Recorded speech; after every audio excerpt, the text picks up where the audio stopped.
Welcome back to the Playing with Power podcast, where we talk about all things CEDH, EDH, and magic. I'm so excited to be here today. I'm Higher. This is my boy. I'm your co-host, DefCat, and today we are going to be tackling the power of politics and the rise of yapping. Okay, listen. We're going to yap a lot on this episode. We're going to yap. Oh, it's going to happen. Fitting. Okay. All right.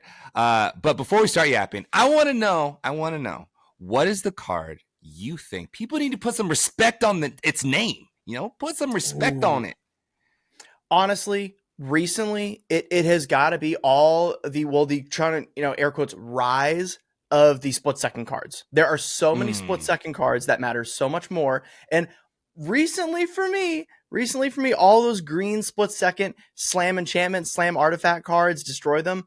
Literally that entire genre of card needs to have more respect because it has saved me on these 40, 50 long, spell stack wars, and someone has an Underworld Breach out. And I'm like, if that was gone, I could probably burn through them. And then I was just like, this has split second. Oh my God. Yeah. Can't do anything about that one, can you? No. For me, it is definitely an archetype of cards, and it's all of the copy spell cards. So specifically Fork, Reverberate, Increasing Vengeance, Flare, right? Oh yeah. I have found so much success on these cards recently.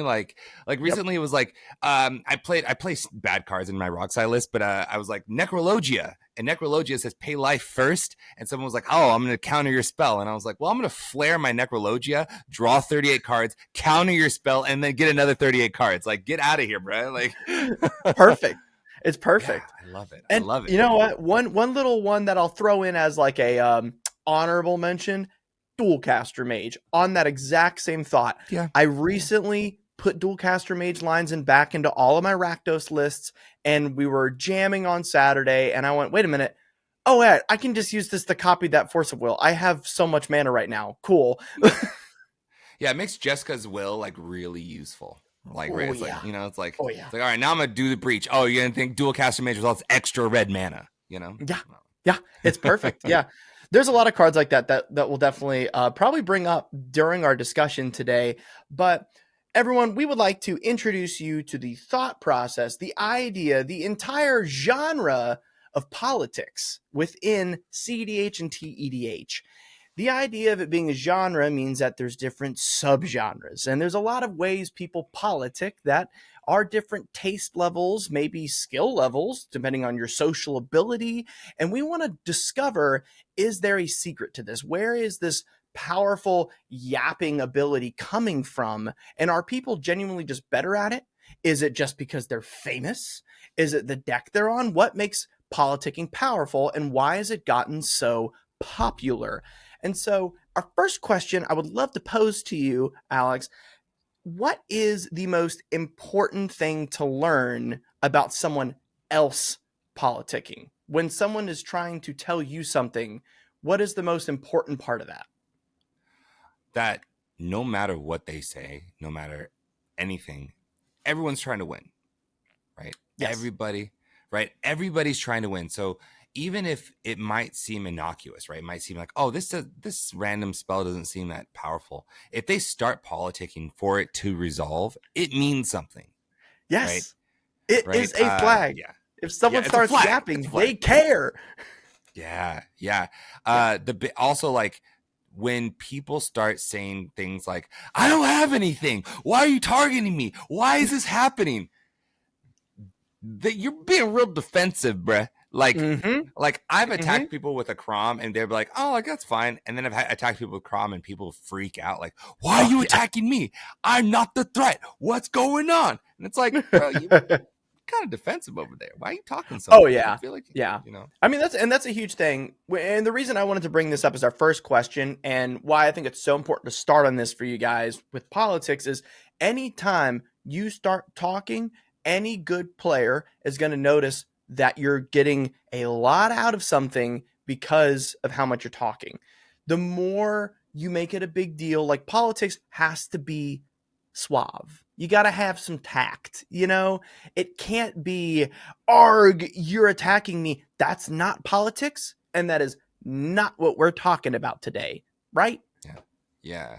Yeah, there's a lot of situations where like people will have a path to victory on board, and you can tell like where it's going to go. Rock Thrash is actually really good at this, where Yes. they can have their Biomancer's familiar, and their Thrasios on board, and maybe 10 mana, and have no cards in hand, and try to utilize that as I have no cards in hand. I'm not the threat. It's like, bro, you Yes. have Yeah. you have, according to my calculations, 5 activations, Yeah. and that is 5 cards. So, And that's a perfect example of actual politicking. It's not yeah, being defensive for the sake of you've been found out or being frustrated. A very good tool Rogthras has in its belt is the fact that its angle, the angle you're shooting with politics, is that I am not the threat because there are no cards in my hand. It's a way to dissuade people from seeing the power. And that's my first question. Is politics just subverting, or is politics a genuine discussion piece? Are we just attempting to remove people's eyes from what they should be looking at? Or is politicking a genuine tool we use in order to progress the game? fair question. Um, I I want to recognize the dynamic that like CDH has in comparison to other formats. Hmm. So with CDH, we have four players, which is drastically different than any other Yeah. format. And because of that, politicking is utilized now to try and alleviate the problem of king making. Yes. Yeah. Right. Let's like, and especially as CDH becomes more of a tournament format, it it at least in my opinion has become okay. I want to gain as much information as possible so I don't king make. But in that, there is a lot of people who will utilize that angle to try and push spells through, that normally would have no like reason to resolve. Yeah. And we see, and like I think politics really is okay. If you let this resolve, I'll do this and I'll do Yeah. this, and it right. And Yes. I think there's a lot of trust that's being woven into pods recently, that Yeah. haven't historically been there, right? No. Like I would never trust somebody with a consecrated sphinx, but if they were like, Yeah. okay, I'll only draw 2 cards. Okay. Like Okay. it, right. And the thought now is, okay, I have a hard counter. I have a force of will. I can Yeah. counter your consecrated sphinx, but when I do that, the next player has a bigger opening to win. And I'd rather you Yep. have 2 cards than just losing. Yeah, let's And let's right. Yeah. compact that for a moment because I think you just said something both equally perfect and poetic. We're talking about how politics is allowing us to not king make, and I mean that just works so poetically together. Um, it's leveling the playing field. We talk to one another in order to not place someone in an improper lead due to lack of information. Is that a good summary? Yeah, absolutely. For Yeah, sure. Yeah. yeah. And I think then Yeah. you can, as a result, identify those politicking not in an attempt to do that. You can go, you are clearly politicking for your, periodic or personal advantage, such as I have no cards in hand. What are you talking about? It's when we are politicking in reference to the board state of others that I think politics are used at their most, I'm not going to say honest, I'm not going to say best, but I feel like it's the cleanest way to politic. It's when you can simply say, currently, I have blank resources. You have blank resources. Player 3 has blank resources, but player 4 has triple that. I think we should identify that, and we should now uniquely work together in a way that CEDH allows us to not lose the game to player 4. Mm-hmm. Yeah. Yeah. Yeah, and that's fair. With the idea of not king making and providing as much information as possible, I think that the pod becomes a little bit more in sync with what each other are doing. Now, in the same like hand, this leads to really long games, right? A It lot of does. like talking in between each decision. So, it's to its detriment, right? Like there Mm-hmm. is pros and cons to this for sure. Yeah, yeah. Well, good. I like this kind of vacuum start of the idea that so politicking for the large margin is about not king making. I really think that's Mhm. the best part. But now we want to talk about the side of politicking that is completely about personal gain. So Sure, sure. this is what we look at someone like Ian. We look at someone like Waffle, like Gold Sabretooth, all these people that continually hit top pods because they're good players and what people say about them afterwards. And those aren't three people we're picking on. There's so many great players like this that are just utilize politicking so heavily. Why is that person consistently getting into top pod? What is it about their politics that puts them there that other players aren't doing? Sure. So, by the way, those three people are great people. I will say that before I say anything else. Yeah.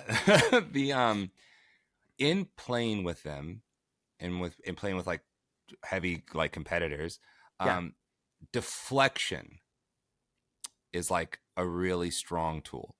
Yes. Um, right. So, uh, recently I was in a pod with one of these players, and uh, they had a good creature on the board, and I attempted to remove that creature. And before they did it, they're like, "Why are you doing this? Like, why are you removing my creature?" And I was like, "Well, Yeah. honestly, your deck's revolved around this creature, and I don't want you to have that." And they're like, "Well, I mean, there's other creatures that you can hit potentially." And they're pretty convincing. They were pretty convincing Yeah. in getting me to not like blow up their creature. And like we lost to another player anyway, so I mean it worked out to not Hmm. be in my best interest to kill their creature.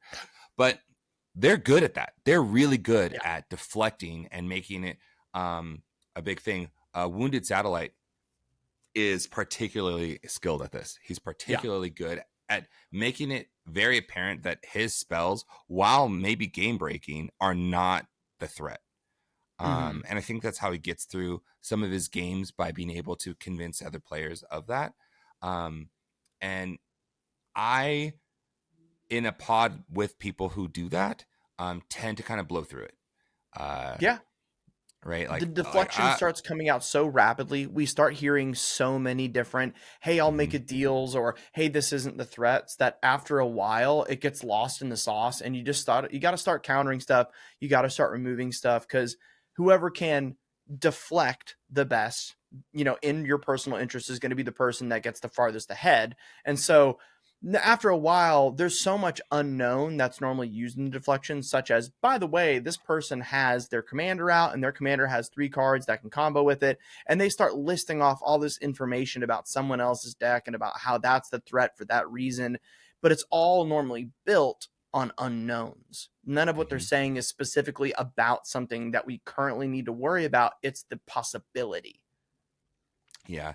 That's why you see a lot of people making deals like, okay, I'd like to cast a demonic tutor. And then a question that I hear every time is, what are you going to get? Mm-hmm. What you going to get, big guy? Yep. And then they're forced into a position of like revealing what they're going to get, or say they're not going to say it. And that immediately like increases threat level. Like, oh, if you're not getting Yes. anything threatening, right? Why? But Yep. we're all trying to win the game. My original point stands. We are all trying to win the game. So, Yes. Yeah. um, And so I when think people, what you just yeah. highlighted blurs straight into my next question perfectly, which is the fact that so one of the things we just asked was what do very good, politicking players do to put themselves ahead politically? Like there's nothing to do with their deck choice, card choices, mechanics. What are they saying over the table socially that's putting them in an advantage? And it is the constant finger pointing.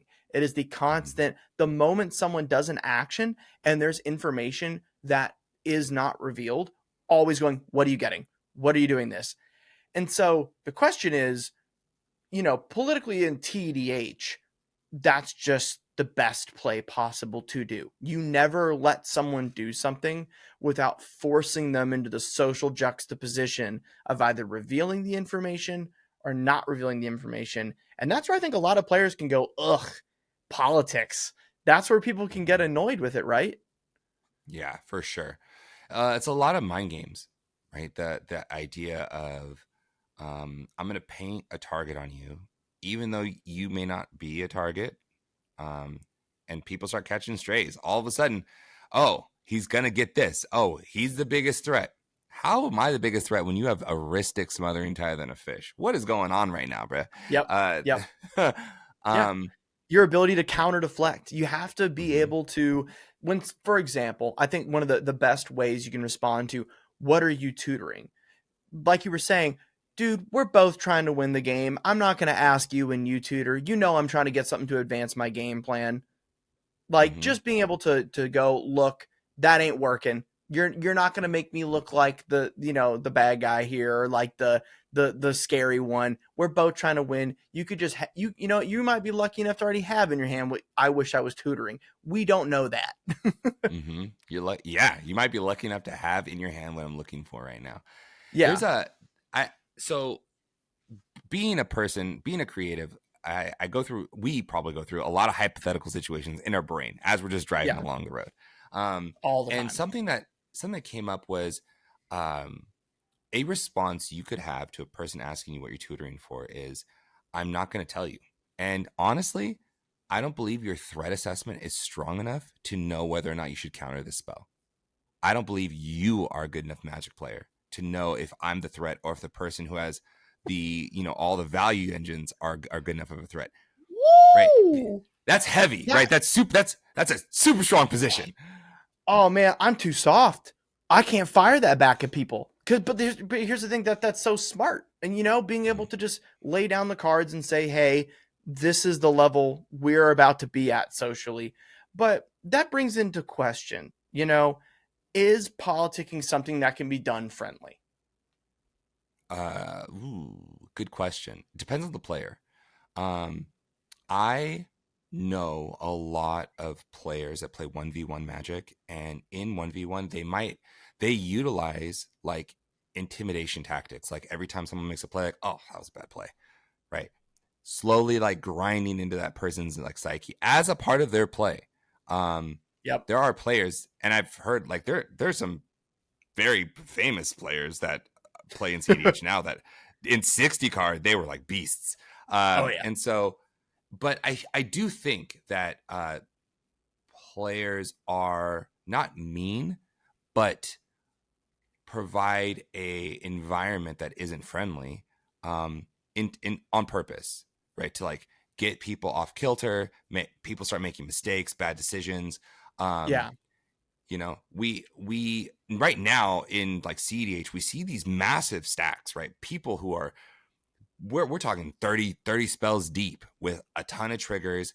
It's easy to make mistakes. And Very. if someone's just mad enough, just irritated enough, they'll make a blunder, like a massive Yeah. blunder. And it's like, oh, in that situation, hey, nope, you missed your trigger. Hey, you did this thing. Yep. And now I'm gonna go for a win because of it. They're Yeah. micro angle shooting tactics, but I believe that Yeah. is Yeah. definitely a part of politics. That's where, in a person, and I'm just talking to myself here, that's where I draw the line on what I would ever do to another person. I will never attempt to create an emotional state within my opponent to make them make a mistake. And I experienced that a ton in my time traveling for standard RCQs and like trying to make it into top eights and pro tours for standard back in the day.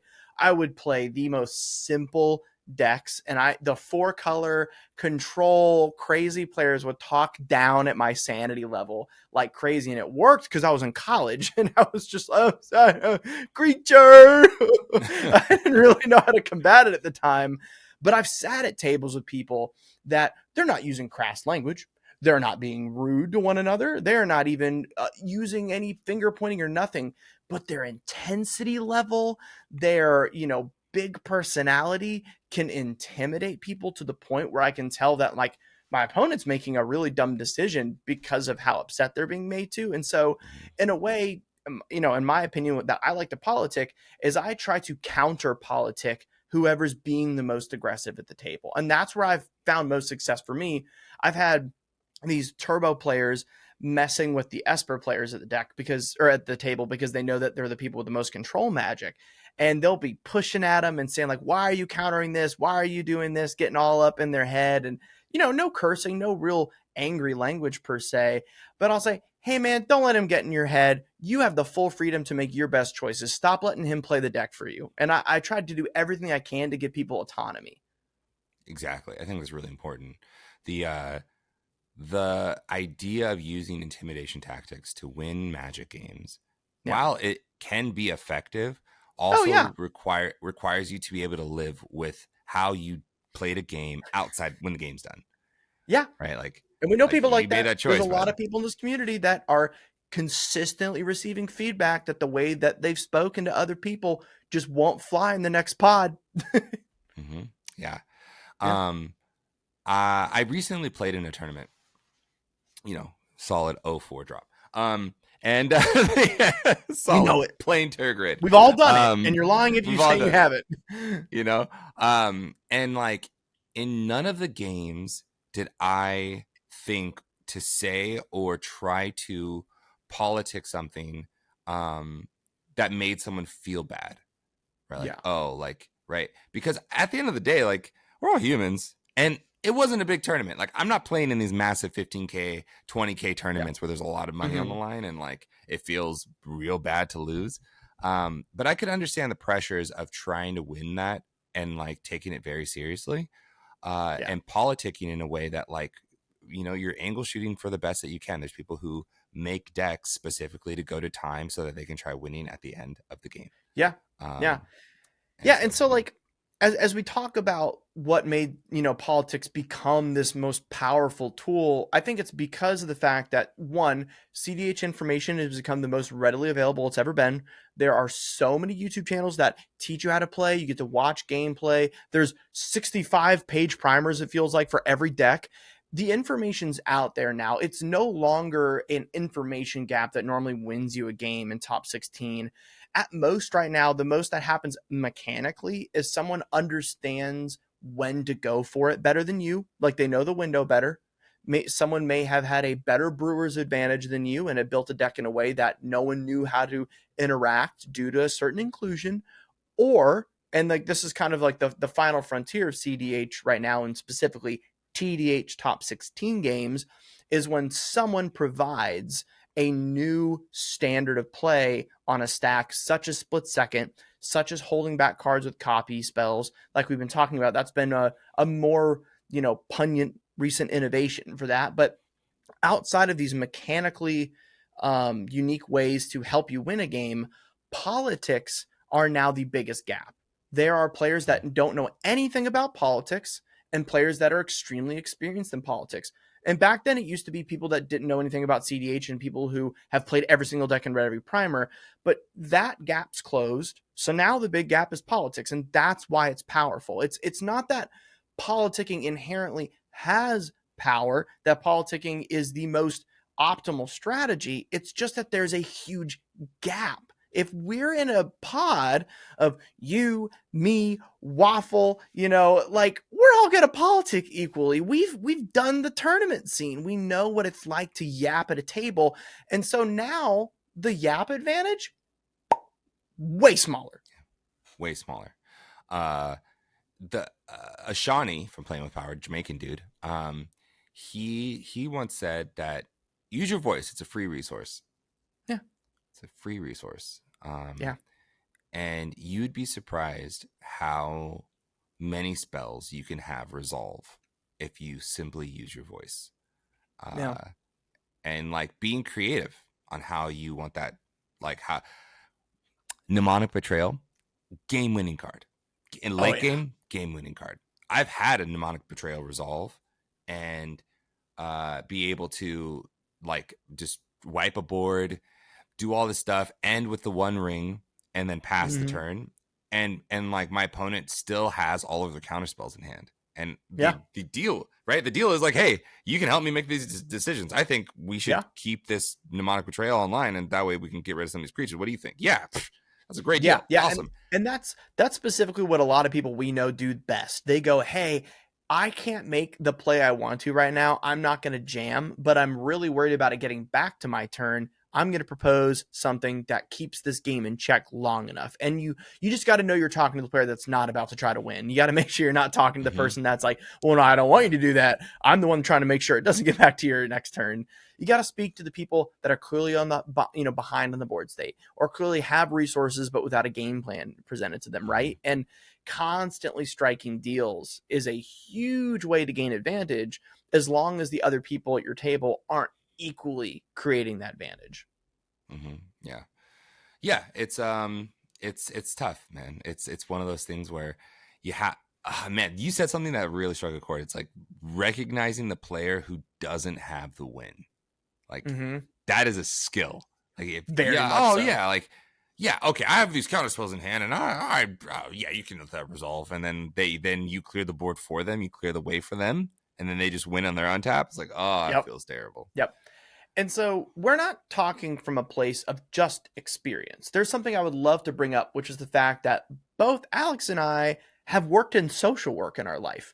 We are very experienced in being a part of learning another person's emotional state in order to better them. And so within that realm is a skill set of being able to read people rather than just ask. And that is a portion of what makes Commander. It's the social aspect. And it's something that some people have gone into CEDH thinking, oh, I don't have to do that as much. This isn't casual. Buddy, no. That's the exact opposite. Yeah, exactly. 100%. I think the biggest difference between like CEDH and TDH is politics, right? Like the idea, right? I don't politic in casual, not like that. Yeah, I just put my spells on the stack. Like, hey.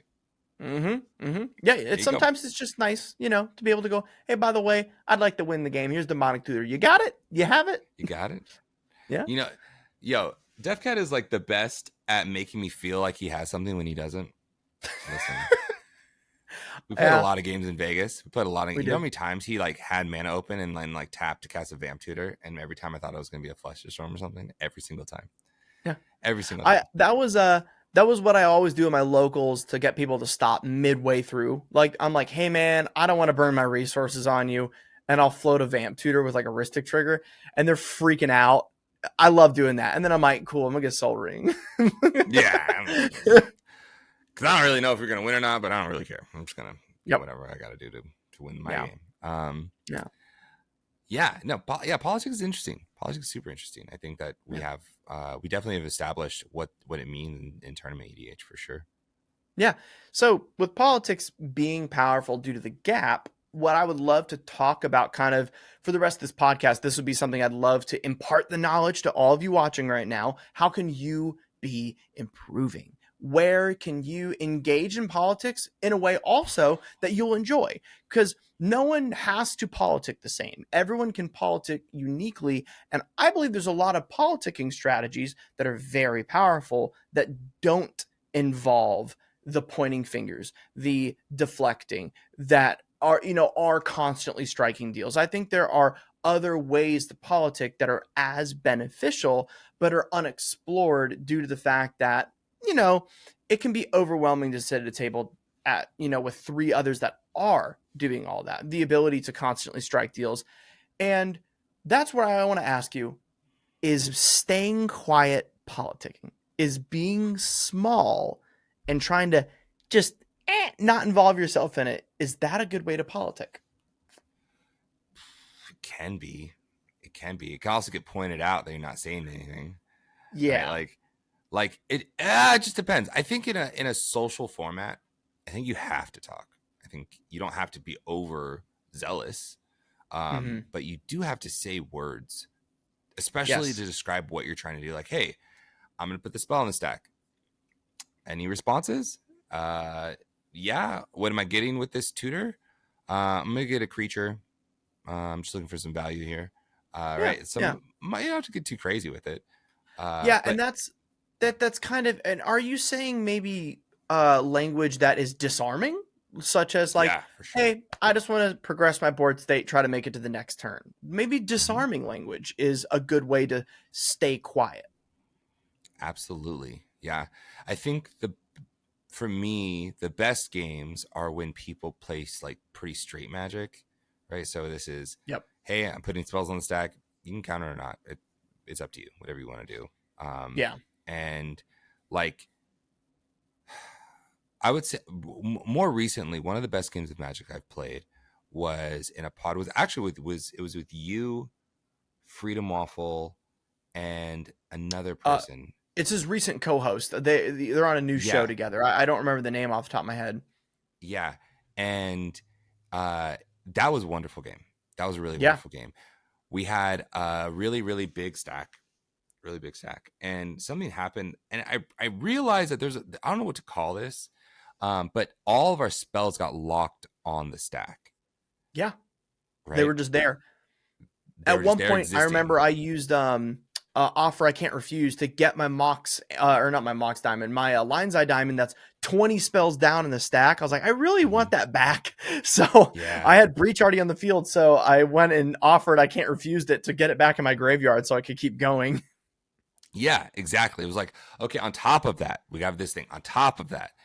And Yep. so but there was no, if I let this spell resolve conversations, it was no, that's a problem. And all of us were talking about what was a problem, and we knew that like by the end of the stack someone was going to win.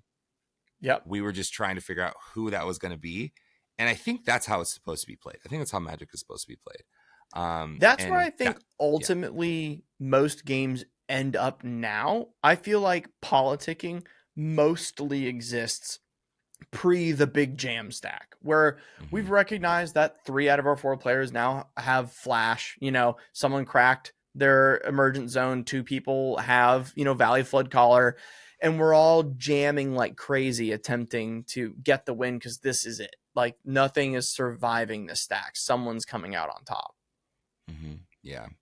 This is why I play Lurking Predators. Listen, uh, Sunbird's invocation, nuclear anybody? deterrent. Listen, I'm just trying to deter Yeah. this kind of thing. Yeah, Yeah. for sure. No, I So think the stack is like the biggest yeah. thing there. Yeah, so going back to my question about like, are there ways to politic that aren't angle shooting, pointing fingers, I think staying quiet works best when this stack starts. I think Hmm. pre someone trying to win, politicking is pretty much required. You need to at least be cordial enough that someone who is very good at pointing fingers can't point at you. Like you've stated enough of a case that no one's going to be able to start painting you as the threat. Hmm. Yeah, there's I would say the best way to get better at politicking is try it. Like That too. literally, right? Like if you don't use your voice as a resource, then it's wasted. Um, Yeah. and I'm not saying start making games take a long time, but there's a lot of spells that you want to resolve that can resolve. You just have to figure out what words you need to say to have them resolve. Um, and a lot of the time, like you don't realize how easy it might be to get that spell to resolve, and so you have to practice, just like also knowing when your window is. You want your big, you want your adnos to resolve. When your adnos is probably going to resolve when someone else has a win on the stack. Yep. Like that's Yeah. probably the best time for your adnos to resolve. I'm not gonna Yeah. lie. And that's where I think people maybe have a misconception about those that are out there that are consistently hitting top 16 that also have large followings. There's this thought being thrown around that they've got like creator clout and that's why things resolve. But you need to understand those guys that are out there slamming spells and then talking people into them, they were already picking most likely a better time to jam that spell than you or I were. And that's there. It was easier for them to politic for it to resolve as a result. Like you were just saying, if someone else slams Underworld Breach and you Nas on top of it and you say, hey, I'll stop once I find Force of Will. Hmm. That's a way to get it to resolve. It's a wonderful way to do it. Yeah, I've found that like being a creator is more detrimental to my ability to politic than it is beneficial. Yeah, And I guarantee you, in pods with 100%. like with like top players, like they're coming into the pod with like a target on their back, right? There's no Yep. way they're going into that pod with a boon because they make content. Nope. I don't think that's And the that's way it something that works. Mike said, Robot, on the Playing Power team, and I both dealt with, where he went to his tournament after kind of blowing up, being the Winota guy, and then that Winota never resolved at the next tournament. It was instantly countered, instantly killed, even though there was other Winotas at the tournament at the time, and this was years ago. It was just pure to the fact that, oh, that's the guy that won the last tournament with Winota, just never let his Winota resolve. And the same thing happened with me on Yisan. Oh, that's the guy who was topping at the 10K. No, just kill Yisan instantly. And I ended up having a tournament where I had 5 draws, all for time, because I got my Yisan blown out every game, and all I could do was politic into a draw. I had no way to win. Jeez. That sounds brutal. Yeah, and yeah, that was the target painted, because I was a Yisan yapper, and not, the threat assessment can be skewed pretty easily if you're a creator. That's all we were trying to say there. But yeah, for sure. The point we're making about creators is that most of them know when to politic in reference to when they're playing their spells. And that's a huge part of practicing politicking, is knowing what spell to politic for and when to play that spell. Exactly. Yeah. Timing, man. It's all timing. Yeah. And then if you get that timing right, man, you'll start winning a lot of your games for sure. Yeah. Yeah. Well, let's identify this then. So if someone here is attempting to be a better politicker, being better at politics means, timing on politics, knowing what to speak up on, not overusing your voice, right? Yeah, what's another good pillar of this? Recognizing the board state and understanding when people have been painted as a target. So if you're in a pod and someone has, a Ristic, a Mystic, a Smothering Tithe, that person, the pod knows that person is our arch enemy, right? So your more risky spells are more likely to resolve because you can say, hey, player B has all this stuff. Player B has all this stuff. We have to deal with this. This is my way of dealing with this thing. Help me deal with this thing. Yeah, there you go. Yeah, I think that's perfect. Yeah. Knowing when to politic, not overusing the voice, but also understanding that if someone else is powerful, that you're allowed to start casting things that don't win the game and not have it countered.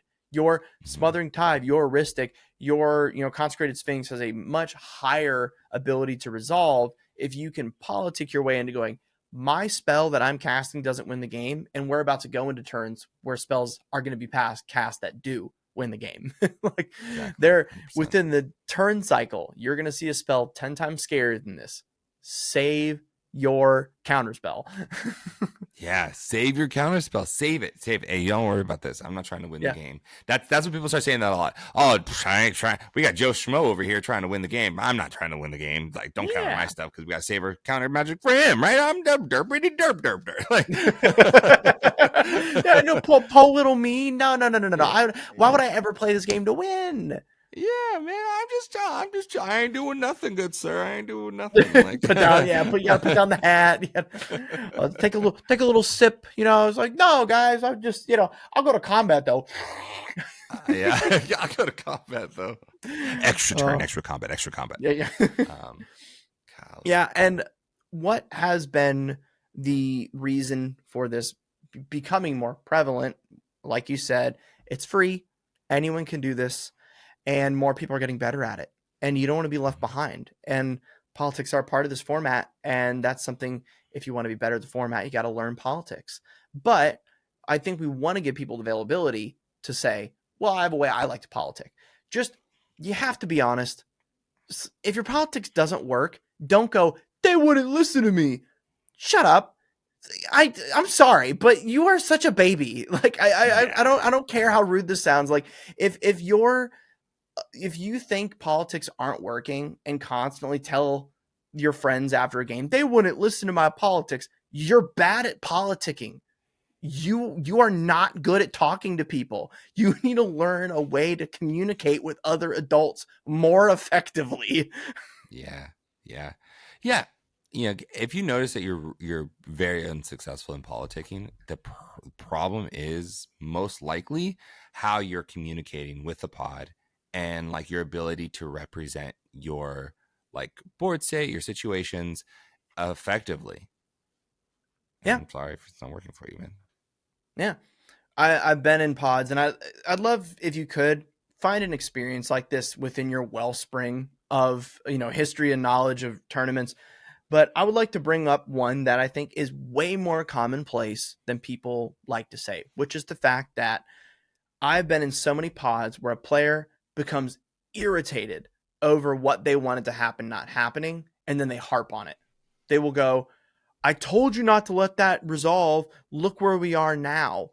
Saying stuff like that will not help you. Now that that's resolved, let it go. You're not making better friends at the table that you can then politic with by telling someone, "You should have done this. Look how far we are now." Say, "Oh, wow, looks like that study's a little more powerful than we thought.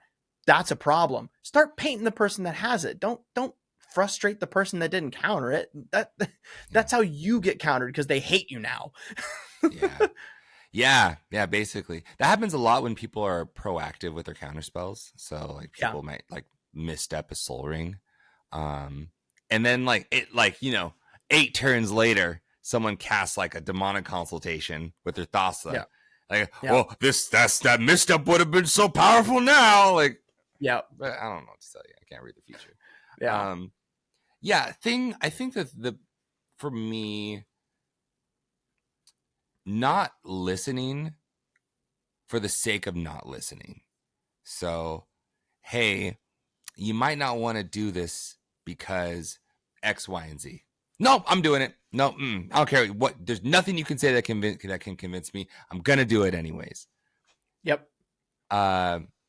There's a point to listening to some tactic, because sometimes it could benefit you. Sometimes you may not even realize that. Oh yeah, like that deal is great for me because he's saying he's not going to win on his turn. I'm definitely winning on my turn, 100%. So yeah, I'll let that slide through. That's fine. Yeah. I think just have open ears. You don't have to take everything in and like deeply digest it, but you definitely should at least give it a cursory look. Yeah, don't try to act cooler than other people. Don't be like, "I don't need to involve myself in this conversation," or "I'm bigger than politics."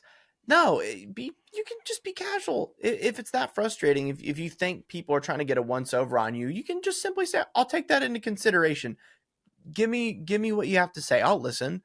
And then go, "Well, I got information in my hand that I think is going to subvert me from what you said. I've got other things I'd like to do." Like, you don't antagonize other people at your table. That's the worst thing you could do.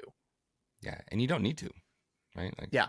In fact, like the more you listen and the more you like engage, the more than often like people will get like a better feel for you that you're a friendly person, and you might like get again your spells to resolve just by being nice. You don't have to say anything. Yeah.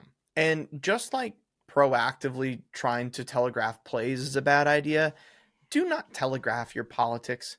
Don't sit down at the table and go, "I'm just playing Ashling Flame Dancer. You don't need to worry about it sitting up." Like, don't start like having a whole political campaign as to why you're the wee little baby. Can you imagine me doing that with Yisan? That like sitting down. It's just a "No, Marbury commander. will Yisan." No, I get it. It's powerful. We know how that works. But I'm gonna let you know if it can win or not. So don't you BSing me over here going like, Yisan's gonna win. Show me. Show me how. I don't know. Apparently you know this better than I do. And then, and then when people are like, "He can win," I go, that's a good point. That's fair. That's a fair. I can. Yeah. Totally can do that. Yeah. I can, but I can also interact and save us from losing. Hey. Yisan has a toolbox. That's for sure. So, I'd love to get a nice kind of closing statement here for us wrapping this up, because I feel like politics is a very unique subject, one that we could just ramble about, but I want everyone to have a good takeaway from this episode, like a solid, this is what I can go forward with. And so what's something you would like to tell the viewers about politicking and what they should be bringing to the table in their next game?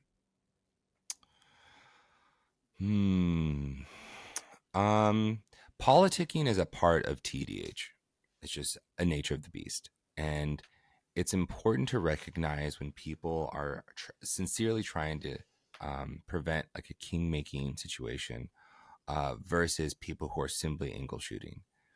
And being able to navigate politicking through and being able to identify who's doing what, I think is a challenging skill to obtain. But once you do, I think your win rate will increase dramatically. Yeah. And make sure that you also are being appropriate with your time, because slow play is a thing, and Yep. politicking can lead to slow play. So manage that well, and you will win games, man. You'll win games. Yep. I definitely want to say, nowhere in politicking will frustration or irritation ever benefit you, especially pointing it at somebody else. There is never a moment where a negative attitude or frustrated attitude will ever win you more games. Being friendly, being respectful, being honest, and overall, all that, also cleanly playing, that is the best way to improve your win rate. It'll never ever be trying to up the emotional state of the pod or yourself.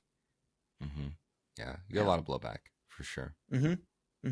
Yeah, that, and people won't listen to you. If you really have something good to say at one point that could save the game, you could be ignored due to your emotional state. And I've seen that happen at tables, and I feel bad for them because I'm not going to say anything because I notice they're right and they're definitely trying to stop me from winning. But I can tell that their frustrated emotional state is not being heard by the other two as a result. So I just whoop. I've won many a games that way. Someone's very frustrated because they know Yisan and the other two don't. And they're like, he's going to win on verse counter 3. And I just go, oh, I don't know, guys. What do you think? What do you think? Your deck. Yeah. And they go, I don't know. This guy seems kind of angry. Yeah, he does. Yeah, he seems very, very upset. I don't know. I don't like this. Oh, little me. Oh, little me. Now, okay. Guys, thank you so much for tuning into this episode of the Playing with Power podcast. We hope to encourage conversations about politicking, and hopefully somewhere within our little conversation, we revealed something about politics to you that wasn't known, or maybe might help you along the way, or maybe explain something a little bit better that you've always had a thought about. But we are so happy to have you guys listening. We're so thankful that you guys continue to frequent this channel, and we hope we can continue to provide better podcasts for you. So please, below, comment something you would like to hear us talk about next, as this is a weekly podcast. And so there's a lot of subjects to go through, and that's a good thing.